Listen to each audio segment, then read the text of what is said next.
O copo de vinho tinto escorregou da mão de Beatriz, estilhaçando-se no chão de azulejos antigos do restaurante no Chiado, como se o mundo inteiro se partisse ali, naquele instante. Tu és a razão pela qual eu me perco todas as noites, murmurou ela para si mesma, os olhos fixos em Ana, que dançava ao som de uma fado melancólica, alheia ao caos que acabara de invocar no coração da CEO mais temida de Lisboa. O vinho espalhara-se como sangue e Beatriz sentiu o peito apertar, um misto de fúria e desejo que a fazia questionar se era a rainha dos negócios ou apenas uma mulher comum, à mercê de um amor que nunca ousara nomear. Beatriz Almeida era o epítome do poder em Portugal. Aos 38 anos, dirigia a Vinhas do Tejo, uma empresa familiar de vinhos que se estendia desde os vinhedos dourados do Douro até às caves frescas de Lisboa, exportando para o mundo inteiro o néctar que carregava a alma portuguesa, robusto, terroso, com um toque de saudade que fazia os estrangeiros chorarem nas degustações. Alta, de cabelos negros ondulados que caíam como as ondas do Atlântico sobre os ombros e olhos verdes que cortavam como lâminas de obsidiana, Beatriz comandava reuniões na sede envidraçada no bairro Alto com a precisão de um maestro. Seus ternos sob medida, inspirados nas saias rodadas das mulheres de fado, eram sua armadura. Mas por trás da fachada de ferro havia rachaduras, segredos que nem o vinho do Porto conseguia dissolver. Tudo começara 6 meses antes, numa tarde chuvosa de outono, quando Ana Oliveira cruzara as portas da Vinhas do Tejo como uma brisa do Algarve. Ana, com 32 anos, era ilustradora freelance, contratada para redesenhar as etiquetas das garrafas de vinho, algo que Beatriz aprovara num capricho, após ver um portfólio cheio de traços delicados que evocavam os mosaicos de azulejos nas fachadas de Sintra. Ana era o oposto de Beatriz, baixa e esguia, com cachos castanhos avermelhados que dançavam como folhas ao vento e olhos castanhos quentes, como o sol fértil do Alentejo. Vestia-se com tecidos leves, floridos, como se carregasse os jardins de Belém no corpo. Vinda de uma família humilde de pescadores em Lagos, Ana falava com um sotaque sulista suave, pontuado por risadas que soavam como o mar batendo nas falésias. Naquele primeiro dia, Beatriz observara da janela do seu escritório, fingindo ler relatórios de exportação para a França. Ana inclinara-se sobre a mesa de design, os dedos ágeis traçando linhas que transformavam uvas em constelações poéticas. É como se o vinho contasse histórias, dissera Ana a uma colega, e Beatriz sentira um arrepio, não de frio, mas de reconhecimento. Aquelas palavras ecoavam as noites em que ela, sozinha na sua penthouse com vista para o Tejo, bebia um copo de tinto e imaginava uma vida além dos números e das negociações. Mas Beatriz era mestra em esconder. Em Portugal, onde a família ainda ditava as regras do coração e onde o catolicismo tecia teias invisíveis sobre as almas, admitir um amor por outra mulher era como desafiar o fado, inevitavelmente trágico. Os dias viraram semanas e Beatriz encontrou desculpas para se aproximar. Mostra-me o esboço, pedia, inclinando-se mais do que o necessário, inalando o cheiro de lavanda e sal marinho que Ana exalava.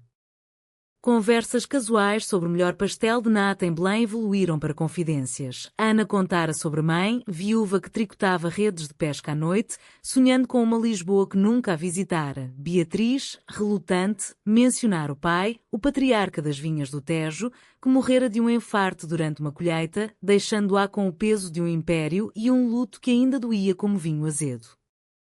Tu ages como se o mundo te devesse reverência, dissera Ana uma vez, rindo, enquanto caminhavam pelo Jardim da Estrela após uma reunião tardia. Beatriz sorrira, mas por dentro, o elogio ferira, pois era exatamente isso que ela era, uma deusa intocável, condenada à solidão. A atração crescia como era nas paredes de uma casa senhorial em Óbidos. Beatriz sonhava com Ana, mãos entrelaçadas nas praias de Cascais ao pôr do sol, beijos roubados sob os arcos de gótica da sede de Lisboa. Mas o medo era um companheiro fiel. Aos 38, Beatriz tivera amantes, homens discretos, casamentos arranjados que duravam o tempo de uma garrafa de moscatel. Nunca uma mulher. Nunca assim. A sociedade portuguesa, com suas festas de São João cheias de fogueiras e sardinha assada, celebrava o amor heteronormativo como um ritual sagrado. As lésbicas existiam nas sombras, nas letras de fado cantadas por Amália Rodrigues, mas raramente à luz do dia. Naquela noite, no restaurante do Chiado, durante a festa anual da empresa, um evento onde o vinho fluía como o Tejo e os funcionários dançavam ao som de guitarra portuguesa, Beatriz cedera ao vinho e ao destino. Ana usava um vestido azul celeste, como o céu de Évora em verão, e girava graciosamente com um colega, os cachos voando.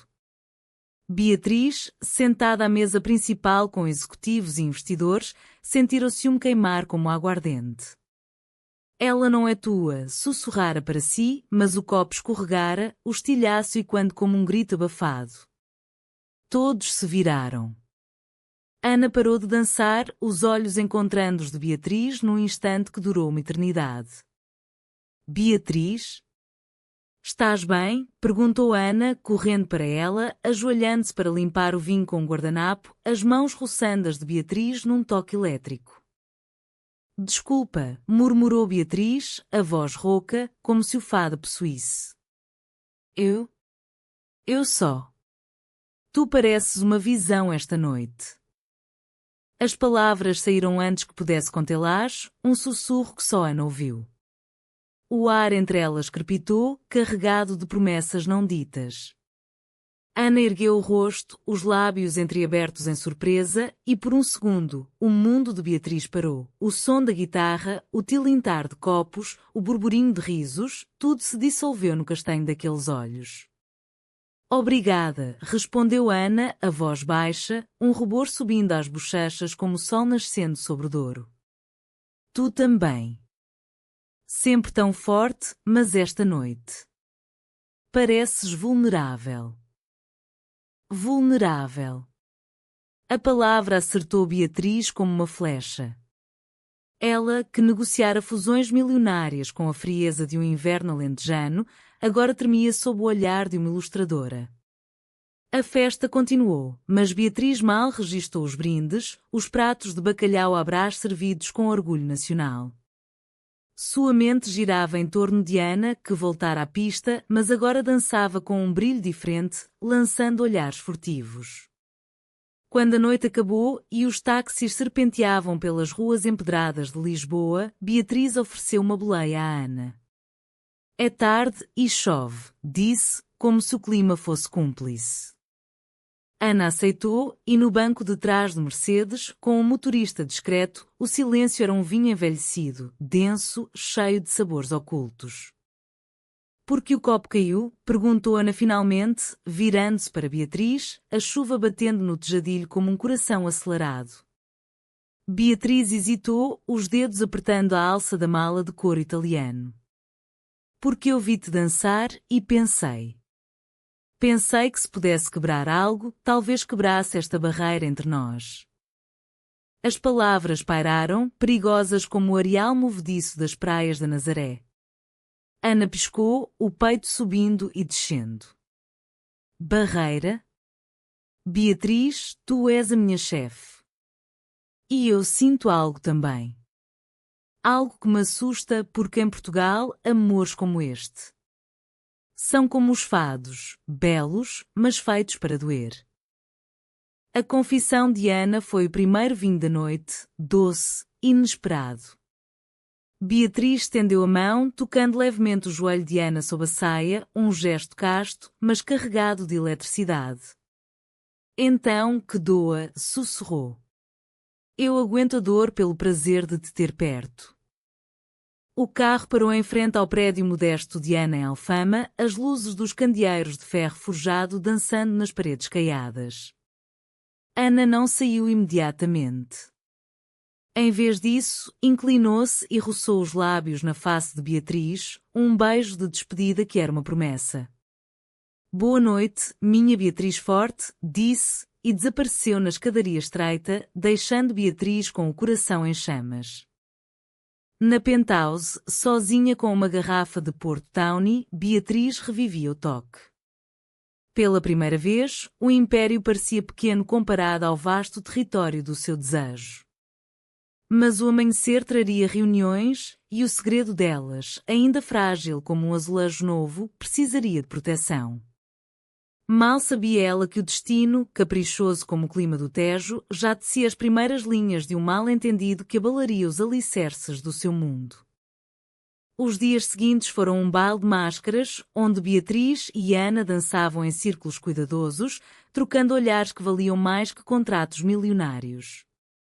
Na Vinhas do Tejo, o escritório fervilhava com preparativos para o Festival do Vinho em Porto, um evento que reunia produtores do Norte, com provas ao ar livre nas margens do Douro, sob os socalcos de vinhas que pareciam escadas para o céu. Beatriz mergulhava no trabalho com fervor redobrado, mas agora cada decisão era tingida pela presença de Ana. As novas etiquetas, com ilustrações de uvas entrelaçadas como amantes, faziam-na sorrir secretamente durante as apresentações. Ana, por sua vez, florescera. Seus desenhos ganhavam vida, incorporando elementos da cultura portuguesa que Beatriz lhe contava nas pausas para café no terraço, as histórias de mouros e cristãos em Évora, o encanto das festas de Nossa Senhora da Agonia em Viana do Castelo, onde as mulheres desfilavam com trajes bordados como rainhas do mar. Tu me inspiras, confessou Ana uma tarde, enquanto rabiscavam ideias num bloco de papel amarelado, sentadas num banco do Jardim Botânico de Lisboa, rodeadas pelo perfume de jasmins e o canto distante de gaivotas. Beatriz, com a gravata afrouxada, um raro sinal de rendição, pegou na mão de Ana, traçando os nós dos dedos como se mapeasse um novo território. E tu me fazes lembrar que há mais na vida que vinhedos e balanços, respondeu, a voz baixa para não atrair olhares curiosos dos jardineiros. Mas o idílio era frágil, como o vidro de uma garrafa de cristal de Valência. A família de Beatriz, os Almeidas, era um pilar da sociedade lisboeta. A irmã mais velha, Catarina, uma advogada implacável que gerenciava as questões legais da empresa, e o cunhado, um banqueiro de rosto impassível, viviam no receio de escândalos que pudessem manchar o nome da família. Catarina, com seus cabelos loiros tingidos e joias de ouro de ourique, era a guardiã das tradições, casamentos arranjados, missas dominicais na Basílica da Estrela, jantares onde se discutia política com o fervor de um debate no Parlamento.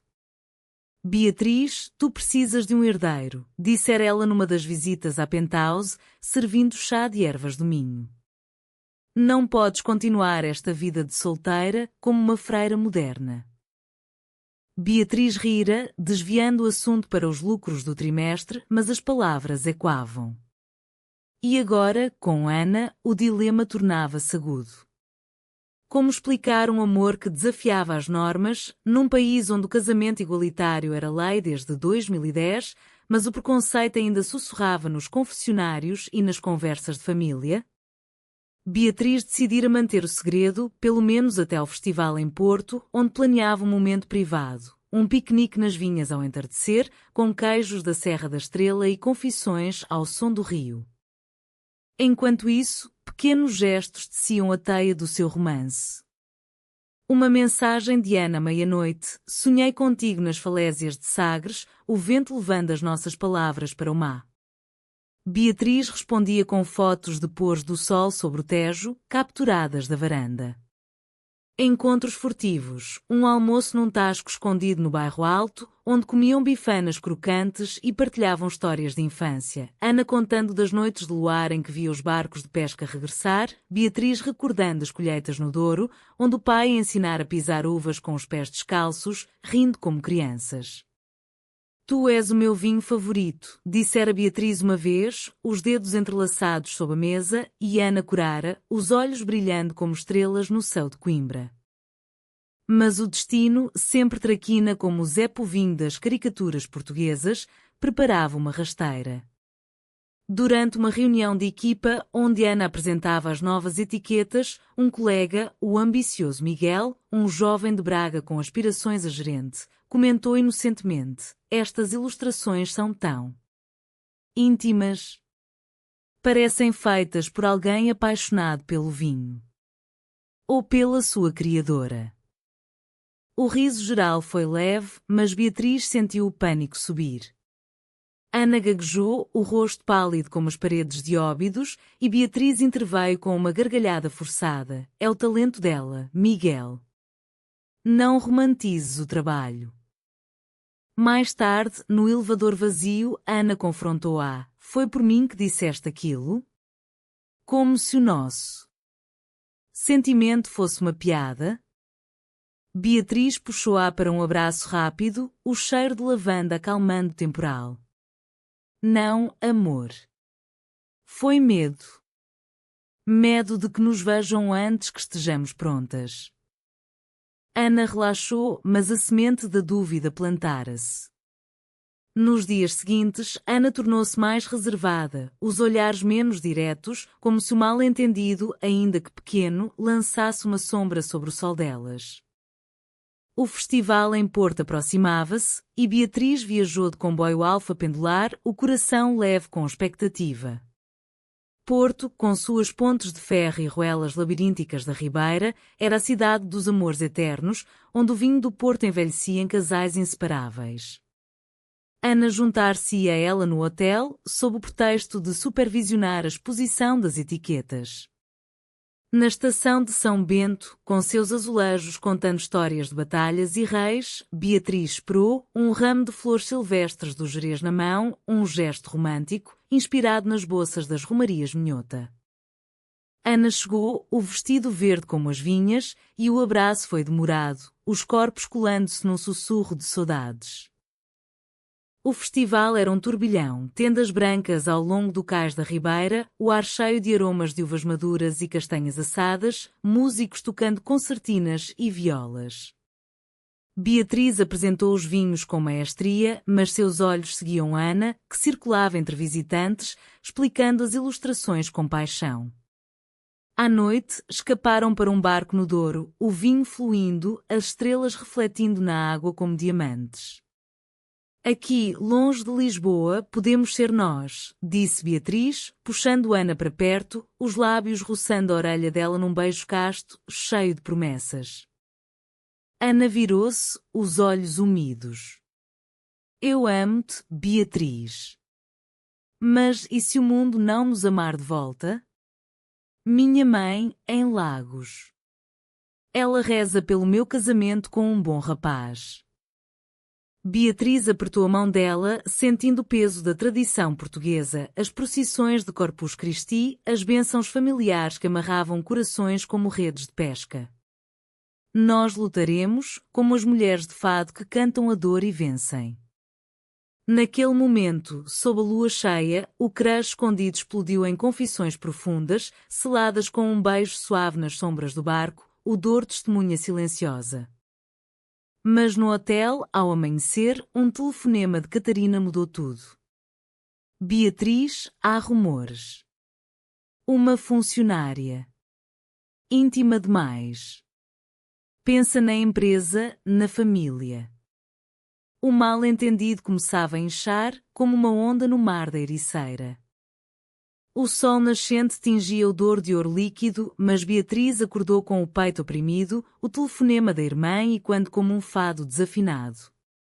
Catarina, sempre a voz da razão familiar, não era cruel, apenas produto de uma educação em colégios de freiras em Leiria, onde o amor se media em alianças e heranças. Não é julgamento, mana, dissera ela, a voz trêmula pelo telefone. É proteção. Os acionistas. Eles falam. E tu sabes como Portugal é progressista no papel, mas conservador no copo de vinho. Beatriz desligara abruptamente, vestindo o robe de seda bordada com motivos de filigrana de Viana, e saíra para a varanda do hotel, onde o rio serpenteava como uma serpente adormecida. Ana ainda dormia no quarto adjacente, o rosto sereno como uma Madonna renascentista num painel de azulejos da Capela dos Oceanos. Beatriz observou-a através da porta entreaberta, o coração dividido entre ternura e terror. O festival prosseguia lá embaixo, o burburinho de vozes em português, inglês e francês, o tilintar de taças, o aroma de queijadas de Sintra vendidas por vendedoras de lenços à cabeça. Mas para Beatriz, o mundo encolhera àquela mulher, a ilustradora que desenhava não só garrafas, mas os contornos da sua alma. Decidiu não acordar Ana ainda. Em vez disso, desceu para o pequeno almoço no salão de Ribeira, onde mesas cobertas de toalhas de linho exibiam pães de Mafra e frutas frescas do Entredouro Eminho. Ali encontrou Miguel, o colega ambicioso, que ergueu a taça de sumo de laranja com um sorriso demasiado largo. Chefe, as etiquetas estão um sucesso. Ana fez magia. Beatriz assentiu, forçando um sorriso, mas o comentário de ontem parava. Ela é talentosa, respondeu secamente. Miguel inclinou-se, confidencial e bonita, não? Aposto que tem pretendentes. Ouvi dizer que namora alguém de Lisboa. Um artista, talvez. O coração de Beatriz parou. De onde viera aquilo? Um boato infundado, sem dúvida, mas em Portugal, boatos espalhavam-se como fogos de artifício na noite de Santo António. Subiu ao quarto com o estômago revirado, encontrando Ana acordada, esboçando num caderno, uma vinheta delas duas, de mãos dadas sob uma ponte de Dom Luís I. Bom dia, amor, disse Ana, erguendo-se para um abraço. Mas Beatriz, envenenada pelo ciúme irracional, afastou-se ligeiramente. Miguel disse que tu namoras alguém. Um artista. As palavras saíram afiadas, como uvas pisadas sem misericórdia. Ana empalideceu, o caderno caindo. O quê? Isso é loucura. Foi um namorado antigo, de Faro, que terminou há anos. Como podes acreditar num fofoqueiro como ele? A dor na voz de Ana era palpável, um lamento que ecoava as cantoras de fada em casas de Alfama. Beatriz arrependeu-se imediatamente, puxando Ana para si. Perdão. O medo. Ele me come viva. Reconciliaram-se com lágrimas e promessas, passeando pelas vinhas em carro alugado, parando em quintas onde idosos contavam lendas de rainhas mouras que amavam em segredo. O nosso amor é como este rio, disse Ana, apontando para o Douro. Curvado, mas irresistível. À tarde, no festival, trabalharam lado a lado, os toques acidentais, um roçar de ombros, um sussurro de elogio, reacendendo a chama. Mas o mal-entendido maior avizinhava-se, transportado pelas asas de um e-mail mal interpretado. De volta a Lisboa, uma semana depois, Beatriz recebeu uma mensagem de um contacto em Porto, fotos granuladas do barco no Douro, tiradas por um turista curioso. Nelas, ela e Ana pareciam mais que colegas, o beijo na orelha, o abraço prolongado. O remetente, um investidor conservador de Braga, anexara: prezada Sra. Almeida, admiro o seu trabalho, mas este tipo de proximidade pode afetar a reputação. Sugiro descrição. Beatriz sentiu o chão tremer, como no terremoto de 1755 que remodelara Lisboa. Mostrou o e-mail a Ana naquela noite, num café escondido no Príncipe Real, onde o jardim suspenso cheirava a madressilvas e histórias de amores livres. Ana leu, os olhos arregalados. Eles nos viram. Como um escândalo de novela. Mas em vez de medo, Ana riu, um riso nervoso, português, que misturava ironia e resiliência. Lembras-te da história da rainha Santa Isabel, que escondia pão nos seios para os pobres? Nós esconderemos o nosso amor da mesma forma, com graça e segredo. Beatriz beijou-lhe a mão sobre a mesa, mas o pavor instalara-se. Naquela noite, sozinha, pesquisou discretamente associações LGBT em Portugal, como a ILGA, que lutavam por visibilidade, mas os artigos falavam de avanços lentos, de famílias que ainda viravam as costas. O conflito escalou quando Catarina confrontou Beatriz na sede da empresa, durante uma pausa para o almoço de caldeirada à moda do Algarve, servido na sala de diretores com vistas para o Castelo de São Jorge. Eu vi as fotos, Beatriz. Uma funcionária? Isso é nepotismo. Ou pior. A palavra pior pairou, carregada de julgamento não dito. Beatriz defendeu-se com fúria. É amor, Catarina. Amor verdadeiro, não os casamentos frios que tu aprovas. A irmã recuou, ferida. Pensa na mãe. Ela morreu acreditando que tu casarias com um homem de bem, como o pai queria. Lágrimas brotaram e Beatriz saiu, batendo a porta, o eco reverberando como um trovão no céu de verão. Ana, alheia ao confronto, esperava na Galeria de Arte do Chiado, onde uma exposição de pintores contemporâneos celebrava o Atlântico. Beatriz chegou atrasada, o rosto uma máscara de controlo. O que há? Perguntou Ana, tocando-lhe o braço. Beatriz desabafou, as palavras jorrando como vinho derramado, a família, os rumores, o medo de perder tudo. Ana ouviu, os olhos cheios de empatia. Em Lagos, minha mãe contava histórias de sereias que amavam marinheiros. Ou outras sereias. O mar não os julga. Caminharam pelas ruas, parando num mirador para ver o Tejo ao pôr do sol, as mãos unidas em desafio. Mas naquela noite, um telefonema anónimo para Ana, de um número bloqueado, sussurrando afasta-te da bruxa Almeida ou perdes o emprego, plantou a primeira semente de dúvida real. Ana não contou a Beatriz imediatamente, temendo alarmá-la. Em vez disso, mergulhou no trabalho, desenhando uma série de azulejos inspirados no seu amor, painéis de duas figuras entrelaçadas em vinhas, simbolizando união contra o vento. Beatriz, ocupada com negociações para uma parceria com vinícolas espanholas em Évora, notou a distância. Estás bem? Perguntou numa mensagem. Perfeitamente, mentiu Ana, o coração pesado como uma rede cheia de peixes. O Crash, outrora uma faísca, agora era uma fogueira, mas fogueiras portuguesas, como as da queima das fitas em Coimbra, podiam tanto iluminar como consumir. O verão português desabava sobre Lisboa como um manto de calor úmido, o ar carregado de cheiros a mar e a jasmim das varandas de ferro forjado no bairro Alto. Beatriz e Ana navegavam este calor com a delicadeza de quem pisa areias quentes de comporta, encontros breves, mensagens codificadas com emojis de uvas e flores, toques que prometiam mais. Mas o telefonema anónimo para Ana deixara uma cicatriz invisível, uma dúvida que se infiltrava como umidade nas paredes antigas de uma casa em Alfama.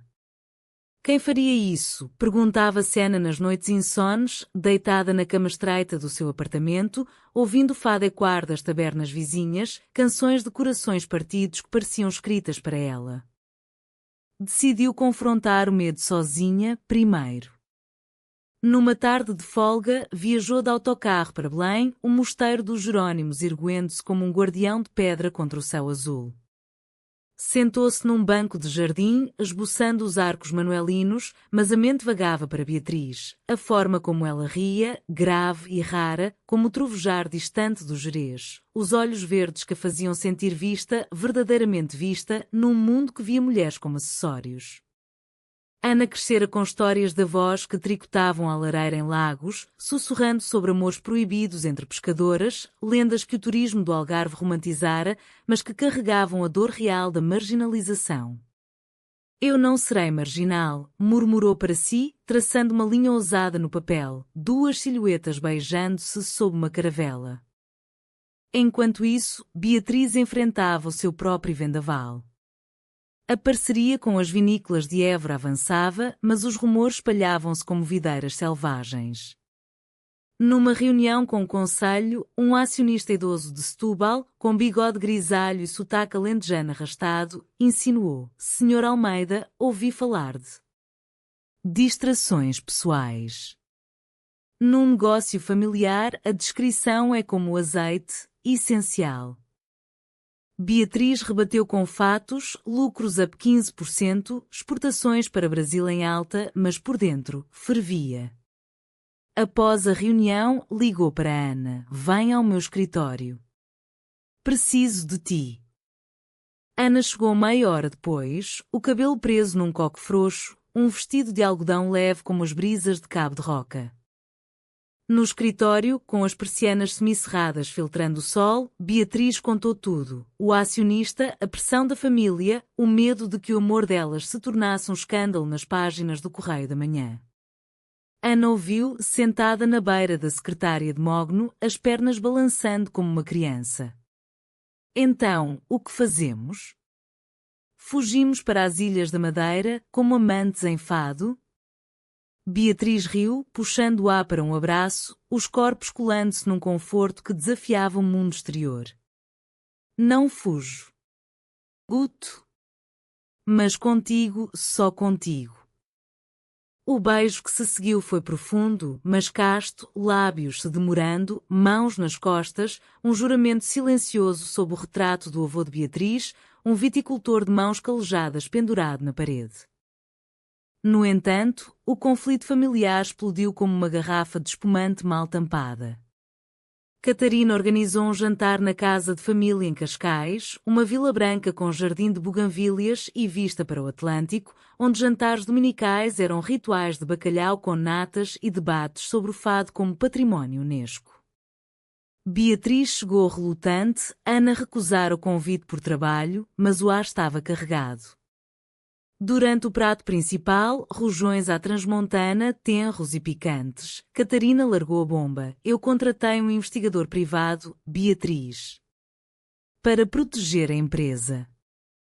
As fotos do Porto. E mais. Tu e a Ana Oliveira? Isso acaba agora, ou eu voto contra ti no conselho.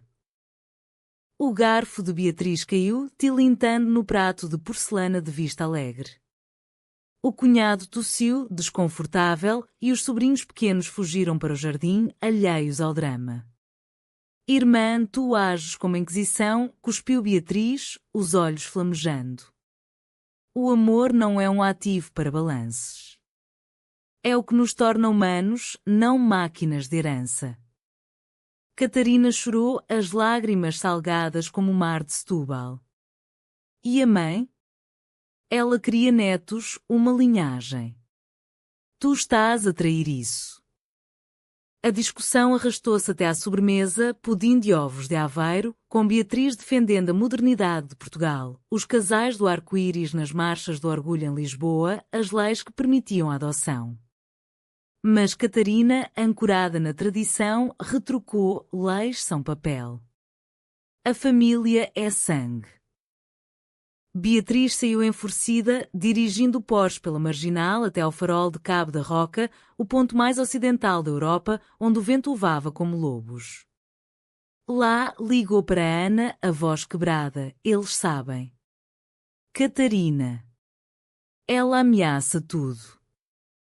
Ana, do outro lado da linha, do seu apartamento com vista para o castelo de São Jorge, sentiu o pânico.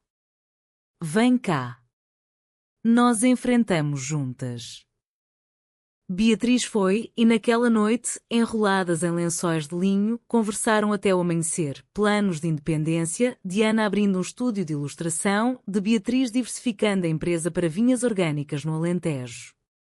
O amor delas aprofundava-se na adversidade, como raízes em solo seco. Mas a traição veio de onde menos esperavam. Miguel, o colega, invejoso da ascensão de Ana, enviara o e-mail anónimo. Ana descobriu por acidente, ao ver o histórico de chamadas no telefone esquecido de um amigo comum. Confrontou numa pausa para café no Chiado. Foste tu? Por ciúme? Miguel gaguejou, o rosto vermelho como vinho tinto. Eu só queria o teu lugar. E ela é a chefe, Ana. Poder corrompe. Ferida, Ana correu para Beatriz, que, ao saber, demitiu Miguel na hora, com uma frieza que ecoava os juízes de Évora. Traição no amor é como veneno no vinho, destrói devagar. O drama atingia o pico, mas num gesto de rebelião romântica, Beatriz convidou Ana para as festas de São João em Porto, não o festival de vinhos, mas a verdadeira celebração popular, com martelos de plástico, sardinha assada e fogueiras que purificam. viajaram de comboio, rindo como adolescentes, parando em Coimbra para ver os arcos da universidade, onde estudantes cantavam fados de amor eterno. Em Porto, juntaram-se à multidão na Ribeira, o ar cheio de cheiro a grelhados e canções. Ana martelou levemente a cabeça de Beatriz com um martelo de plástico, gritando São João, e Beatriz retaliou com um beijo rápido na multidão anónima, o coração leve pela primeira vez em semanas. Mas no regresso, um envelope anónimo esperava Beatriz na penthouse, fotos delas em Porto, enviadas por Catarina como prova final. Escolhe a família ou ela. A traição da irmã cortava fundo, como uma navalha em pele tenra. Beatriz chorou pela primeira vez em anos, sozinha com o Tejo como testemunha, questionando se o amor valia o exílio. O envelope jazia aberto na mesa de mármore da penthouse, as fotos espalhadas como pétalas de uma rosa murcha, Beatriz e Ana na Ribeira, rindo com martelos de São João, o brilho das fogueiras refletindo nos olhos delas. Catarina assinar uma nota breve, pelo bem da família. Responde antes do fim da semana. Beatriz, com uma taça de vinho branco de Bucelas na mão trêmula, sentiu o peso da herança portuguesa, gerações de Almeidas que construíram fortunas pisando uvas no Douro, casando com vizinhos para unir terras, rezando à Virgem de Fátima por bênçãos materiais. Sou a última da linhagem, murmurou, o reflexo no espelho mostrando uma mulher exausta, os cabelos negros despenteados como após uma tempestade no cabo de São Vicente. Ligou para Ana às 3 da manhã, a voz um sussurro rouco. Ela quer que eu escolha. Ana, acordada pelo toque, sentou-se na cama, o quarto iluminado apenas pela lua filtrando pelas janelas de guilhotina de Alfama. E tu? O que escolhes? Silêncio. Depois, Beatriz, tu. Sempre tu. Mas dói, Ana. Dói como perder o pai de novo. Ana dirigiu até à penthouse sob a chuva fina de verão, as ruas de Lisboa brilhando como escamas de peixe. Encontraram-se na varanda, abraçadas contra o vento do Tejo, e Ana sussurrou histórias da avó. Ela amava uma costureira em Lagos, antes do marido. Escondiam cartas em conchas. O amor sobrevive, Beatriz. Como o fado. Os dias seguintes foram um vórtice de drama. Beatriz confrontou Catarina num café em Cascais, com vista para a Praia da Conceição, onde surfistas dançavam nas ondas como sereias modernas. Tu traíste-me, mana. Espiaste o meu coração. Catarina, com óculos escuros escondendo olhos inchados, defendeu-se. Eu protejo o que o pai construiu. Tu és CEO, não uma rebelde de 68. A discussão escalou, com Beatriz acusando a irmã de hipocrisia. Tu, que divorciaste por amor, agora julgas o meu? E Catarina retrucando com lágrimas, porque o teu é diferente. A sociedade ainda ri, Beatriz. Nas festas de família em Évora, nas missas em Fátima. Partiram separadas, mas Beatriz sentiu uma rachadura na armadura familiar. Talvez Catarina, no fundo, invejasse a coragem dela. Enquanto isso, Ana enfrentava o seu conflito interno. O estúdio de ilustração que sonhava abria portas, uma galeria no Príncipe Real oferecera espaço para expor azulejos inspirados em amores lésbicos na história portuguesa, de safo figuras ocultas como as freiras de conventos em Tomar. Mas o telefonema anónimo voltara, agora com voz distorcida. A Beatriz usa-te. Poderosas como ela colecionam troféus. Dúvida rastejava, alimentada pelo contraste. Beatriz na sua bolha de luxo, com jantares em restaurantes estrelados Michelin e Óbidos, Ana, raízes humildes, pescando memórias de redes e sol poente. Sou a mesma, ou só o brinquedo da CEO? Questionava-se, desenhando furiosamente painéis sombrios, vinha estrangulando figuras. O pico do drama irrompeu numa gala de beneficência na Fundação Calouste Gulbenkian, em Lisboa, um evento de gala onde filantropia se misturava com intriga social, com leilões de arte e vinhos raros. Beatriz, como patrocinadora, discursara sobre sustentabilidade nas vinhas, vestida num fato de gala azul marinho, inspirado nos trajes de harém. Ana fora convidada como ilustradora convidada, o vestido vermelho como o vinho do Alentejo, os cachos soltos como cascatas. Dançaram uma valsa discreta, os olhares prometendo eternidade, mas o destino interveio. Catarina apareceu, no braço do cunhado, e aproximou-se com um sorriso falso como máscara de carnaval em Torres Vedras. Boa noite, Ana, disse Catarina, a voz melosa. Adoro o teu trabalho. Mas ouvi que trabalhas para a Beatriz por gratidão. Ela ajudou a tua família em Lagos, não foi? Um empréstimo para o barco do teu pai. Mentira pura, Beatriz nunca soubera do pai de Ana, falecido há anos. Mas Ana, pega de surpresa, sentiu o mundo girar. O quê? Não. Eu?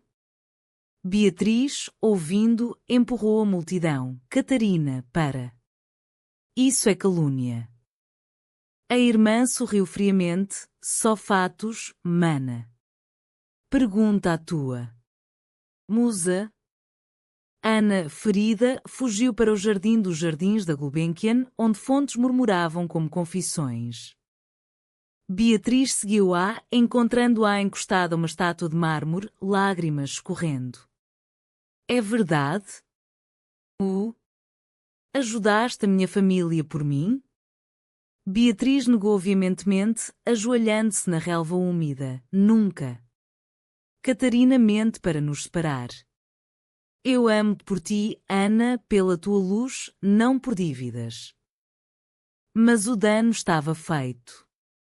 Ana, com o coração em farrapos, sussurrou: Eu preciso de tempo. Este mundo teu é um labirinto de sombras. Partiu num táxi, deixando Beatriz sozinha com as estrelas, o peito doendo como após uma corrida no Gerês.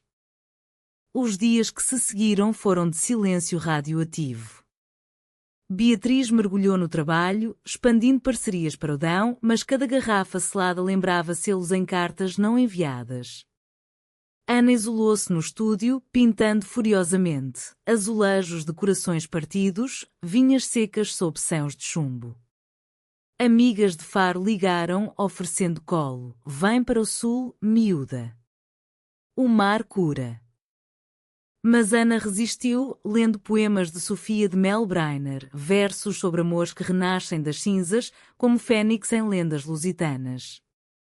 A traição de Catarina revelou-se mais profunda quando Beatriz descobriu e-mails. A irmã contactara o conselho, sugerindo demissão de Ana por conflito de interesses.